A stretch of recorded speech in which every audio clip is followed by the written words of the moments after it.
bawat galaw. Ito ang Patintero sa Crazy Edition!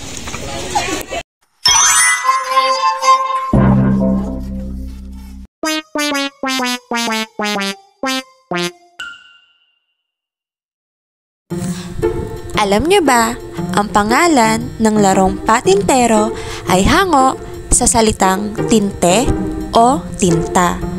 Dahil dating ginagamit ang uling o chalk upang iguhit ang mga linya sa lupa o semento.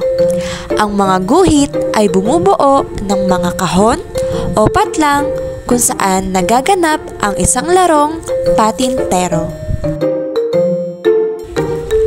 Ang patintero ay isang tradisyonal na larong Pilipino na karaniwang nilalaro sa kalsada, bakuran o maluwag na espasyo. Kilala ito sa pagiging masigla, masaya at mapaghamong larong Pinoy.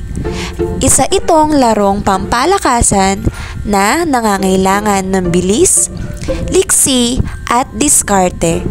Karaniwan nilalaro ito tuwing hapon ng mga bata sa komunidad, lalo na noong panahong wala pa ang mga gadgets at teknolohiya.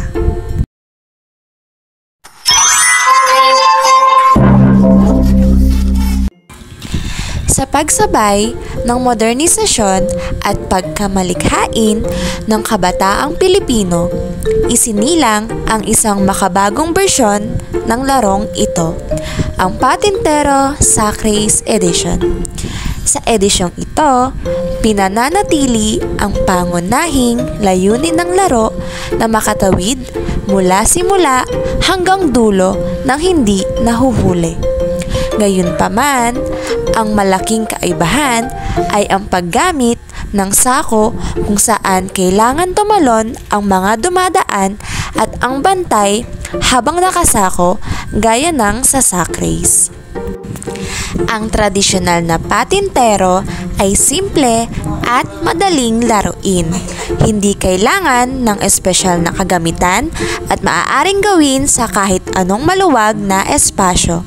Sa kabilang banda, ang inobasyong patintero sa Crazy Edition ay nagbibigay ng panibagong karanasan sa mga manlalaro sa pamamagitan ng pagsama ng sack race element.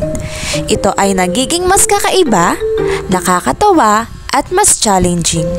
Bukod dito, layunin din ng inobasyon na mas makatawag pansin sa bagong henerasyon ng kabataan na sanay na sa digital at sedentary life. Paano nga ba laruin ang isang makabagong bersyon ng patintero sa Crazy Edition? Gumuhit ng malaking parihaba na hinati sa 3 hanggang 4 na patlang gamit ang chalk o uling. Maglagay ng pahalang na linya para sa tagabantay at isang patayong linya sa gitna.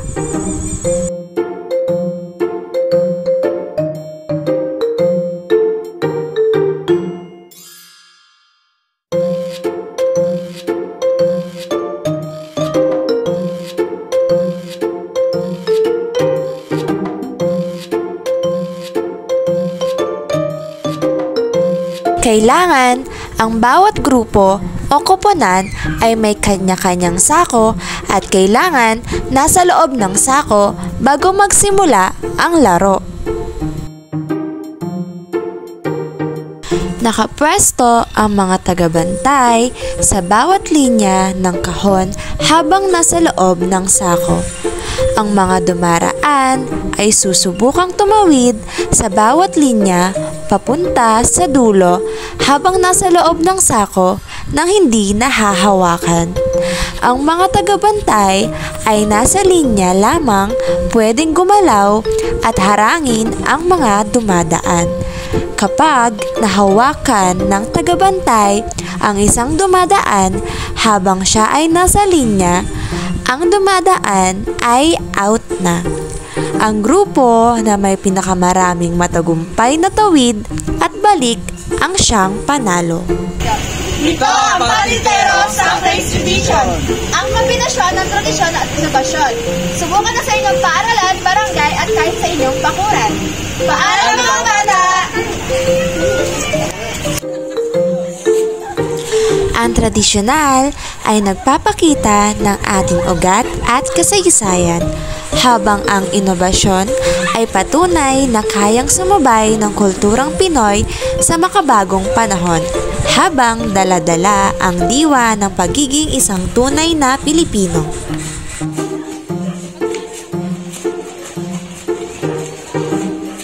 Kung gusto mong subukan ang larong ito, i-comment ang game na at i-share sa iyong mga kaibigan.